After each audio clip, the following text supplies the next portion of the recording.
नमस्कार। आज हम एक नज़र डाल रहे हैं बिनी मिल्स लिमिटेड पर। हमारे पास एक फाइनेंशियल वेबसाइट का डेटा है। ये डेटा 18 जुलाई 2025 का है, दोपहर के करीब 3:30 बजे का। और ये कंपनी, जैसा कि सोर्स बताता है, कमर्शियल सर्विसेज और सप्लाई सेक्टर में है, रेंटिंग सर्विसेज और क्या कहते हैं, माल का व्यापार। तो आज देखते हैं कि ये डेटा स्नैपशॉट हमें बिनी मिल्स के बारे में क्या खास बातें बताता है। अरे वाह! पहली चीज जो मैंने नोटिस की वो है शेयर प्राइस 327.65 रुपए, और ये एक दिन में 119.60 रुपए बढ़ा है। मतलब करीब 57% से ज्यादा। हाँ, 57.49% की बढ़त, और ये उस दिन का नया 52 हफ्तों का हाई भी था। ये नंबर वाकई ध्यान खींचता है। बिल्कुल, एकदम से इतना उछाल। हाँ, लेकिन यहीं पर कहानी थोड़ी पेचीदा हो जाती है। कुछ विरोधाभास भी दिखते हैं। जैसे एक तरफ तो ये जबरदस्त तेजी है, और सोर्स का जो मोमेंटम स्कोर है वो भी काफी स्ट्रांग है, 81.2 100 में से। 81.2 मतलब अच्छा माना जाएगा। हाँ, इसे सोर्स ने टेक्निकली बुलिश कहा है, तो तेजी तो दिख रही है। लेकिन दूसरी तरफ अगर हम फंडामेंटल्स देखें तो वहां तस्वीर एकदम अलग है। जो वैल्यूएशन स्कोर है वो 0 है, 0। इसका मतलब सोर्स इसे महंगा मूल्यांकन यानी एक्सपेंसिव वैल्यूएशन मान रहा है। अच्छा, तो मोमेंटम है पर महंगा है। और इतना ही नहीं, एक ड्यूरेबिलिटी स्कोर भी होता है जो कंपनी के स्थायित्व को आंकता है।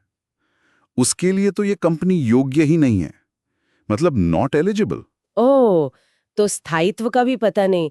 और एनालिस्ट्स, उनकी कोई राय? वो भी नहीं, कोई एनालिस्ट प्राइस टारगेट अवेलेबल नहीं है। तो ये तो काफी मिली-जुली तस्वीर लग रही है। तेजी बहुत पर वैल्यूएशन महंगा, टिकाऊपन का पता नहीं, एक्सपर्ट्स की राय नहीं। बिल्कुल। क्या इस सोर्स पर आम लोगों की, मतलब निवेशकों की कोई राय दिखती है? खरीदें, बेचें या होल्ड करें? हाँ, एक छोटा सा सेक्शन है उस पर, लेकिन वोट्स बहुत कम है, सिर्फ 7 वोट्स। और उनमें भी राय बटी हुई है। करीब 43% कह रहे हैं खरीदें।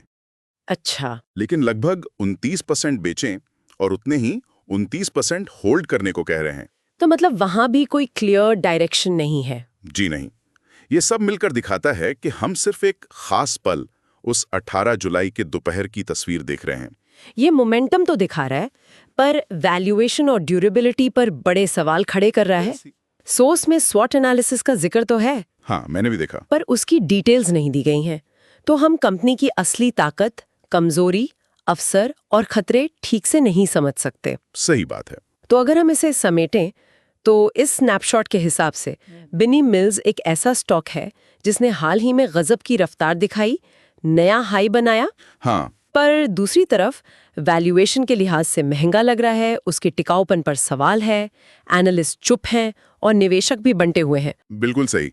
और यहीं से मेरे ख्याल में एक दिलचस्प सवाल उठता है कि जब फंडामेंटल्स, मतलब बुनियादी पैमाने, इतने मिले जुले या कहीं कमजोर दिख रहे हों, तो शेयर में ये इतनी जबरदस्त तेजी आ कहां से रही है? हाँ, ये सोचने वाली बात है। क्या ये सिर्फ सट्टा है, स्पेक्युलेटिव ट्रेडिंग, या कोई ऐसी खबर है जो इस डेटा में नहीं दिख रही? हो सकता है। या फिर बाजार में कुछ और ही चल रहा है?